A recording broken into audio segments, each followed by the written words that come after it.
Salut les amis, je suis vraiment ravi de vous accueillir dans la nouvelle version de l'émission. Comme vous le voyez, on a un nouveau décor, on a un nouveau son et surtout, on a une motivation qui est toujours aussi présente. Alors pour cette nouvelle vidéo, j'ai réfléchi. Comme vous l'avez peut-être déjà remarqué, je fais souvent deux types de vidéos. D'un côté, on a des sujets assez sympathiques comme les séries télé ou les films. Et des fois, comme vous l'avez remarqué aussi, j'aime bien attaquer des sujets un petit peu plus sérieux, on va dire, par exemple la dépression. Pour cette vidéo, j'ai décidé de concilier les deux, c'est-à-dire que je vais vous parler de plusieurs films, normalement 5, qui ont la particularité de faire passer des messages. Faire passer des messages, par exemple une morale. Je vous propose qu'on attaque tout de suite avec le premier film.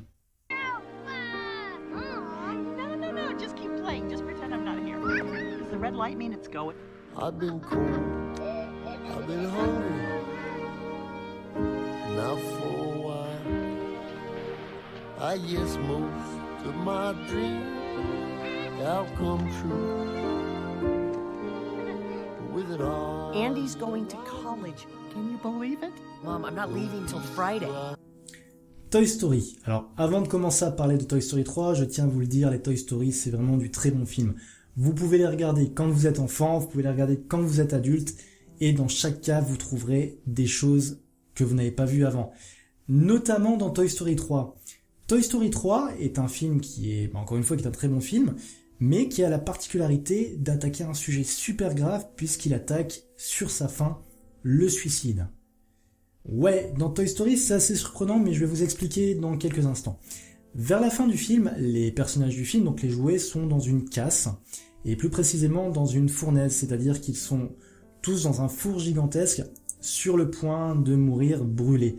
Alors quand on regarde cette scène au premier degré pour une brûlure, on se dit c'est simplement encore une péripétie, comme les personnages en ont eu plusieurs durant le long métrage. Mais quand on le regarde avec un regard un peu plus adulte, on se rend compte qu'en fin de compte, là on nous parle de suicide. On nous parle de personnages qui sont dans une situation de laquelle ils ne pensent pas pouvoir se sortir et qui du coup n'ont d'autre choix que d'accepter leur sort et de se résoudre à mourir. Alors, je vous rassure tout de suite, vous vous en doutez, puisqu'en plus il y a un Toy Story 4, que je n'ai pas encore vu au passage, ça se finit très bien. D'ailleurs, la façon dont la situation se résout est un de mes meilleurs souvenirs au cinéma, un de mes plus gros éclats de rire. Donc ça dédramatise. Mais toujours est-il que pour un film, entre guillemets, soi-disant pour enfants, le film attaque un sujet qui est quand même très très grave.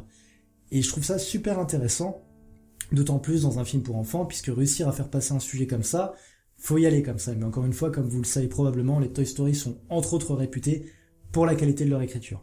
Donc Toy Story 3, un film qui parle de suicide. Ouais, on commence bien la vidéo, hein. So much has happened since I last saw you. I lost my hammer, like yesterday, so that's still pretty fresh. And then I went on a journey of self-discovery, where I met you. Pour le deuxième film, on va partir dans un sujet un peu plus sympathique. Alors, les Thor sont assez particuliers au sein du MCU. D'un côté, on a le premier film qui n'a pas très bien marché, enfin, tout est relatif, bien évidemment, il y a quand même eu des milliards de dollars. Le deuxième film qui n'a pas beaucoup plu non plus. Encore une fois, faut relativiser, le film est vraiment pas si mal que ça, et puis en plus, Loki dedans est excellent. Et justement, ce même Loki est, à mon sens, l'intérêt principal de Thor Ragnarok.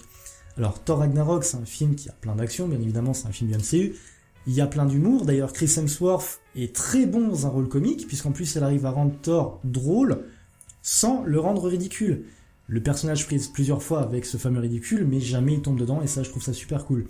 Mais surtout, ce que j'apprécie dans Thor Ragnarok, c'est que, en filigrane de l'histoire, on nous parle de rédemption. Alors, on a un petit peu la rédemption de Thor, même si c'est pas la rédemption la plus intéressante du film. On a la rédemption de Valkyrie, mais Valkyrie c'est un personnage qu'on découvre dans le même film, donc forcément il y a moins d'attachement. Et surtout, le plus intéressant à mon sens, on a la rédemption de Loki. Alors Loki était déjà présent dans le premier Thor bien évidemment, il était aussi présent dans Avengers, et du coup il était aussi dans Thor 2. Et justement, pour moi, le chemin vers la rédemption commence dans Thor 2, Thor The Dark World, dans la scène où il apprend la mort de sa mère. Tom Hiddleston dans cette scène est impeccable et il passe en un claquement de doigts entre le Loki qu'on connaissait jusqu'à présent, que rien ne pouvait atteindre, et le Loki qui est vraiment atteint, qui montre vraiment un côté humain qu'on ne lui connaissait pas jusqu'à présent. Et ce côté humain va au fur et à mesure de Thor Ragnarok ressortir, puisqu'au début du film, il commence entre guillemets avec un retour au Loki de base, le Loki méchant qui a pris la place de son père. Mais au fur et à mesure, il va se rapprocher de son frère, et à la fin du film, on peut dire qu'il est clairement devenu entre guillemets un gentil. Je ne parlerai pas d'Avengers Infinity War pour la simple et bonne raison que, comme beaucoup, je ne suis toujours pas remis. Mais pour partir sur une note plus sympathique, j'ai vraiment hâte de voir la série Loki, parce que Tom Hiddleston, encore une fois, est vraiment excellent. Et une série rien que sur lui, franchement, j'ai hâte de voir ça. Moving toward the city. There's nothing there, man. They're communicating, they're thinking.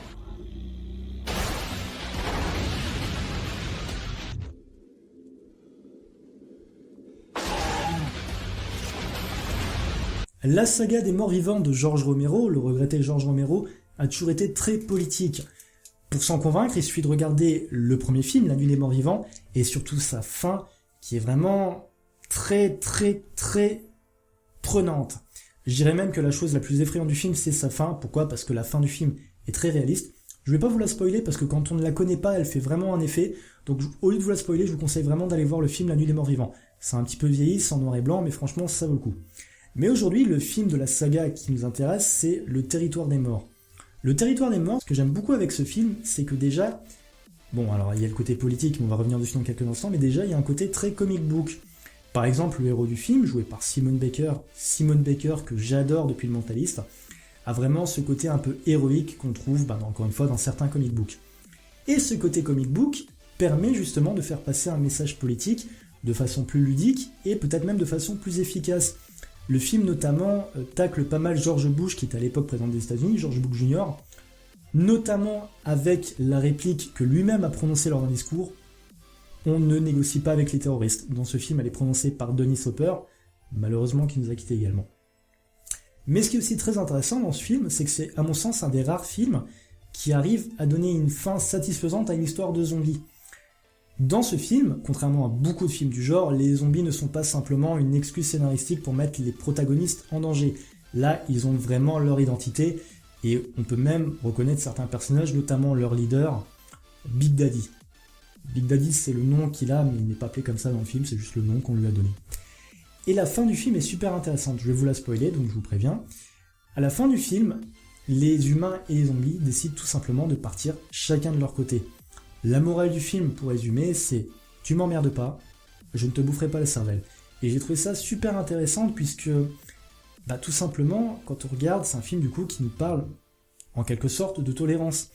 Et dans un film grand public, ça fait plaisir d'avoir une fin qui soit, entre guillemets, une fin sympa dans un sens. Bien évidemment, il y a des morts, logique vu le titre, mais le côté, chacun part de son côté et il n'y aura pas plus de mal, je trouve ça très bien.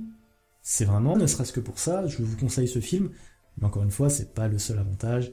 Il y a un casting qui est très sympa, il y a aussi John Leguizamo qui a un second rôle qui est très souvent dans les films, et qui est très bon, et comme je vous l'ai dit plus tôt, il y a également Dennis Hopper.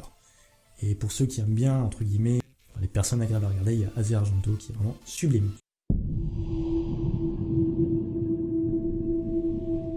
I lost everyone I've ever loved. Then they locked me away. With nowhere to hide from the pain.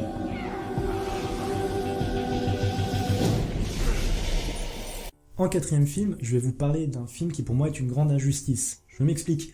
Sucker Punch, c'est un film qui a été démonté par beaucoup de monde, notamment par Quentin Tarantino qui, lorsqu'il est sorti, a dit « Ce film est le pire film de 2011 ». Ouais, il est pas allé de main morte, le père Quentin. Et pourtant, moi, c'est un de mes films préférés. Alors, pour ceux qui n'ont pas vu le film, et peut-être pour certaines personnes qui l'ont vu, le film se résume simplement des nanas en petite tenue qui se battent dans des univers méca, cyberpunk, etc., etc. Et effectivement, il y a de ça dans le film. Mais ces passages du film représentent peut-être, 20 à 25 minutes. Le film doit approcher des 2 heures s'il ne dépasse pas, et ça représente même pas un quart du film.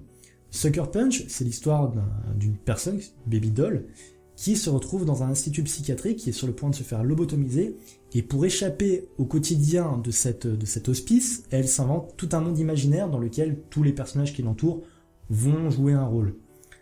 Et c'est ça que j'ai aimé, c'est que le film Déjà, il a une ambiance qui est géniale, la bande-son est magnifique, avec des reprises de morceaux qui sont mis, entre guillemets, dans l'ambiance du film. Et ce que j'ai bien aimé, c'est cette morale qui nous dit que des fois, dans certains cas, quand la situation devient vraiment compliquée, eh ben, l'imaginaire peut vraiment servir d'exutoire.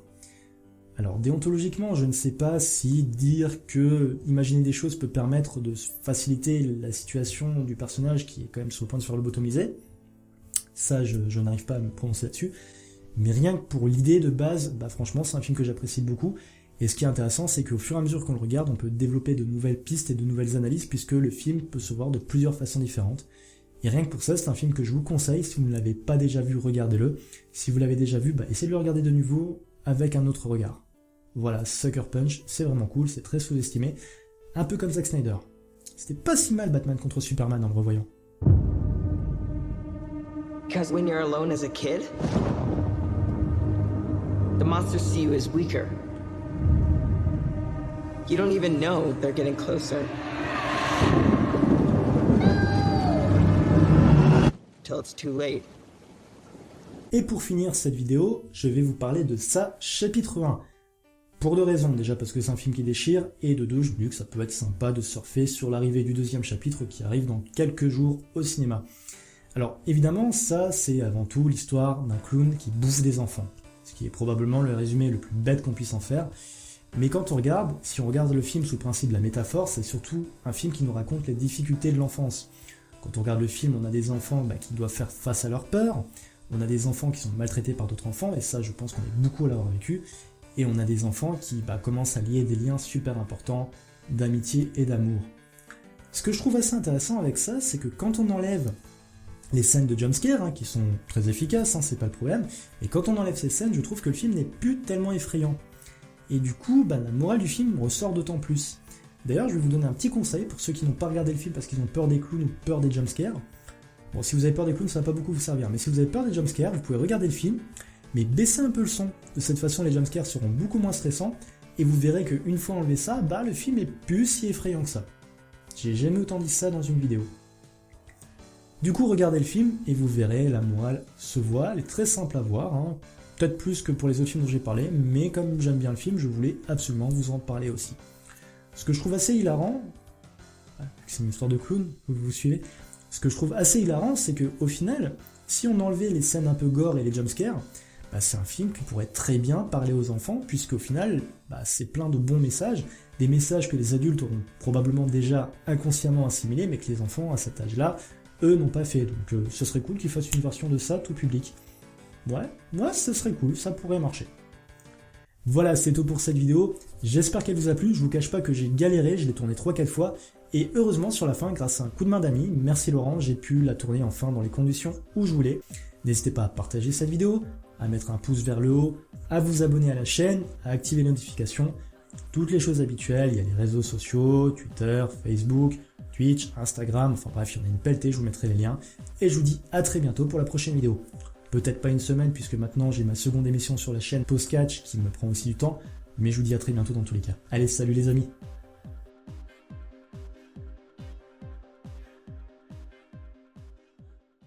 Ce moment gênant où tu oses pas continuer ta vidéo parce qu'il y a quelqu'un dans le couloir.